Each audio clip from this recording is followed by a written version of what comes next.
पाकिस्तान की जेलों में बंद हमारे 54 बहादुरों की परवाह किए बिना पकड़े गए पाकिस्तान के 93,000 सैनिकों को भी लौटा दिया, क्योंकि बुजदिली तो मुझे मेरे बड़ों से विरासत में मिली है। देश की सेना का अपमान करना मेरी रग रग में है, इसलिए मैंने इंदिरा के हुक्म से इनकार करने वाले सेना प्रमुख सैम मानेकशॉ, जिसने पाकिस्तान पर जीत दिलवाई, उसका वेतन 32 साल तक नहीं दिया। मैं वही हूँ जिसने मुस्लिम पर्सनल लॉ बोर्ड बनाया, क्योंकि संविधान से चलना सिर्फ बाकियों पे लागू होता है, वोट बैंक पर नहीं। मैंने ही देश में आपातकाल लगाकर लोकतंत्र का गला घोटने की कोशिश की। वो मैं ही थी जिसने संविधान में धर्मनिरपेक्ष शब्द को डाला, लेकिन फिर भी हर सब्सिडी देने में कतराई नहीं, और आज भी उसका दुरुपयोग करने में मुझे कोई शर्म नहीं है। वो मैं ही थी जिसने 30,000 से ज्यादा सिखों को बेरहमी से कत्लेआम करवाया और उनके गुनहगारों को बचाए रखा। गरीबी हटाओ का नारा देकर देश को गरीब बना दिया और देश का सोना गिरवी रखवा दिया। मैंने ही वक्फ एक्ट में संशोधन कर इसे इतना शक्तिशाली बना दिया कि आज आपकी जमीन कभी भी आपके ही हाथों से जा सकती है और आप कुछ कर भी नहीं पाओगे।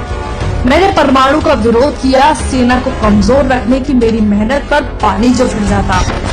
मैंने रिमोट कंट्रोल पीएम बनाया, उसकी आड़ में लाखों करोड़ों के घोटाले किए। देश में पाकिस्तानी आतंकियों ने 3 दिन तक कहर मचाया, लेकिन इल्जाम लगने से बचने के लिए मैंने आरएसएस को अपना टारगेट बनाया और हिंदू आतंक को जन्म दिया।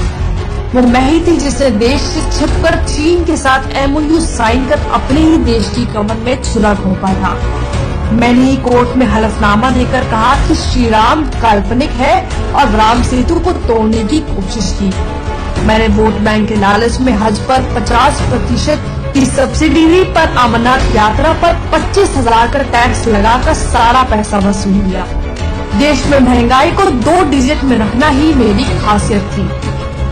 मैंने CAA पर लोगों को गुमराह कर उसका विरोध किया, जिससे देश की करोड़ों की सरकारी प्रॉपर्टी को नुकसान पहुंचा।